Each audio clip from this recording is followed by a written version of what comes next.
Bonsoir à tous et merci d'être avec nous sur La Première pour notre rendez-vous avec la jeunesse. Ce soir, nous accueillons sur notre plateau Malina Siomeo, originaire de Mata Utu, actuellement en Polynésie française pour une formation en alternance dans le social.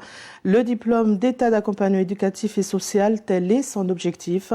Et pour rappel, ce diplôme remplace depuis septembre 2016 les diplômes d'auxiliaire de vie sociale et d'aide médico-psychologique. Nous la retrouverons un peu plus tard, juste après cet extrait. Regardez. Accepter notre invitation. Bonsoir Kassoa et merci à vous de m'avoir invité. C'est un plaisir d'être avec vous aujourd'hui.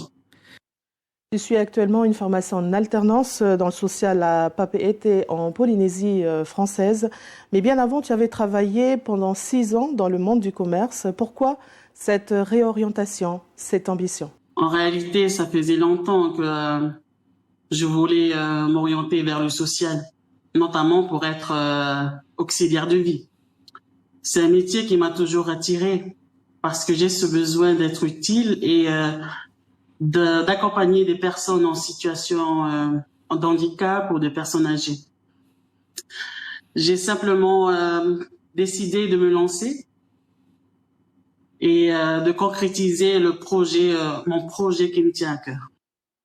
Comment tu t'es lancée dans cette aventure, Malina? Cela a été une véritable prise de conscience. J'ai sollicité l'aide de Mathilde Valao, Oui. une prestataire en gestion d'entreprise, pour élaborer mon projet. Ensemble, nous avons cherché une formation correspondant à mon projet. Elle m'a aidé pour toutes les démarches, notamment à obtenir le financement auprès du CITAS. Et pourquoi la Polynésie française? Et pourquoi pas la Polynésie française, Kassoa? Oui. Avec la situation actuelle de la Nouvelle-Calédonie, j'ai préféré m'orienter vers la Polynésie française. D'autant plus que c'est une destination plus proche de Wallis. Ça me permet de rester près de ma famille tout en poursuivant ma formation dans un environnement stable. Nous en venons maintenant à ce diplôme d'État qui prépare au métier d'accompagnement des personnes vulnérables et qui propose donc un diplôme généraliste. Il résulte donc de la fusion des anciens diplômes comme le diplôme d'État d'auxiliaire de vie sociale ou d'aide médico-psychologique. Quel est l'objectif d'après tes connaissances? Le diplôme d'État d'accompagnement éducatif et social professionnalise l'accompagnement des personnes vulnérables.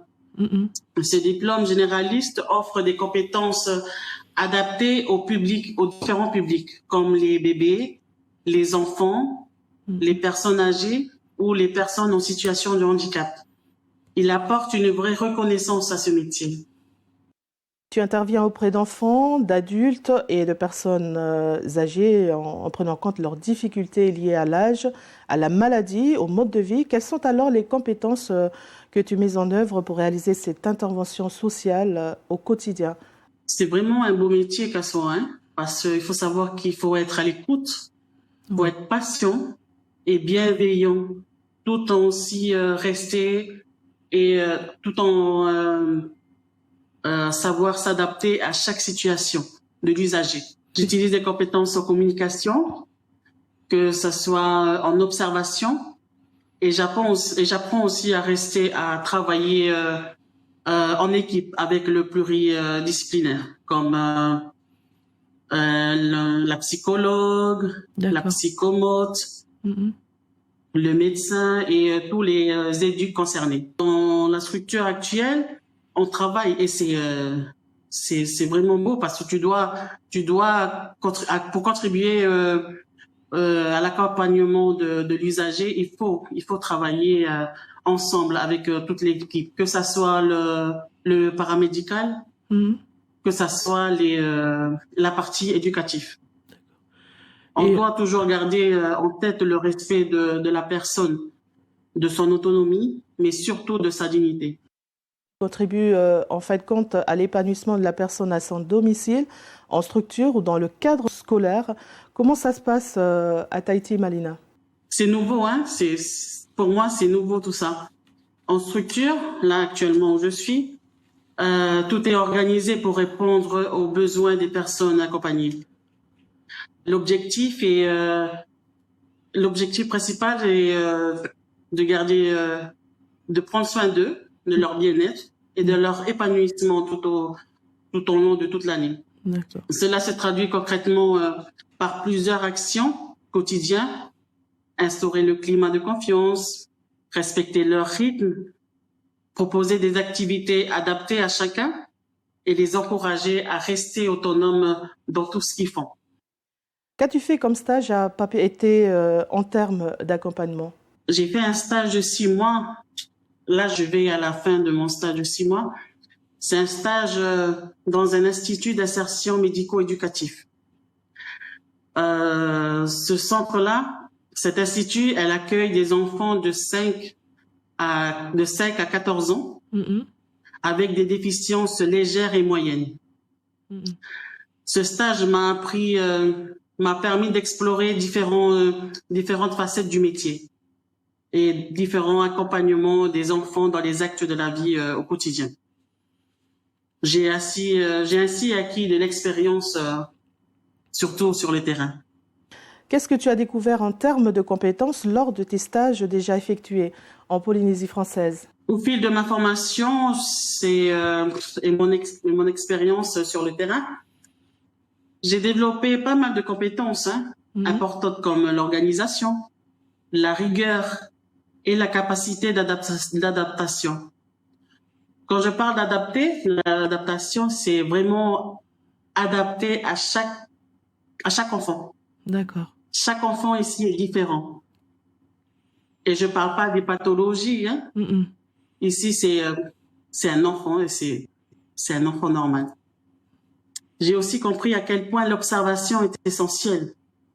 Savoir repérer les signaux, savoir repérer les émotions, et ce qui me permet aussi de mieux comprendre les besoins de l'enfant. Sans parler de ces plages paradisiaques, de ces lagons et de son exotisme, existe-t-il suffisamment, Malina, de structures sur ce pays d'outre-mer pour accompagner les personnes vulnérables? Le manque de structures adaptées et l'accès difficile pour certaines îles éloignées d'ici de la Polynésie. Je prends exemple pour le TSA. Le TSA, c'est trouble autistique, trouble du spectre autistique. La liste d'attente est longue. D'accord. Pour les autistes. Cela signifie qu'il y a pas beaucoup, qu'il manque de structures adaptées ici en Polynésie.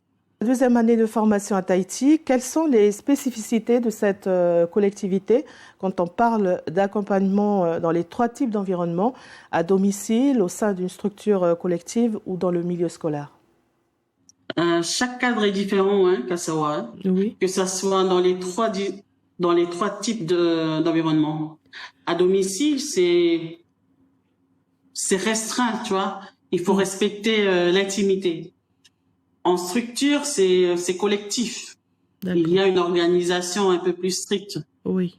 Dans le milieu scolaire, il faut l'accompagnement de l'enfant dans son développement et dans ses apprentissages. D'après toi, qu'est-ce qui manque vraiment à Uvea et Futuna pour bien accompagner les personnes âgées ou en situation de handicap ainsi que les jeunes en difficulté? Il manque des structures. Oui. Il manque des structures adaptées à chaque public, peu importe le public. Il manque du personnel qualifié et des campagnes d'information. D'accord. Le handicap est parfois mal compris. Il faut également soutenir les aidants familiaux, souvent seuls, avec des situations difficiles. As-tu des projets pour l'avenir, Malina? Est-ce que tu envisagerais une possibilité d'évolution professionnelle, c'est-à-dire de poursuivre une formation complémentaire ou une spécialisation adaptée à tes aspirations, pourquoi pas? Oui, j'aimerais bien me spécialiser peut-être dans le domaine de l'handicap, pourquoi pas? Dans l'éducation spécialisée. Poursuivre avec un diplôme de moniteur ou éducateur spécialisé. Et surtout, j'aimerais revenir à Wallis pour contribuer à l'évolution dans le secteur du social. En tant que jeune de Wallis et Futuna, que penses-tu pouvoir proposer au retour de ta formation? J'aimerais apporter mes compétences, mais aussi une nouvelle vision de ce métier, plus ouverte, plus inclusive et plus humaine. Sensibiliser, former, créer du lien, ce sont des choses simples mais essentielles. As-tu un coup de cœur du moment sur les réseaux sociaux? Un coup de cœur, on a tous des coups de cœur, mais si on parle de Wallis, Kassoa, depuis que je suis arrivée ici en Polynésie, j'ai jamais autant aimé mon île. Oui. Donc, mon vrai coup de cœur, oui. c'est les émissions et les reportages qui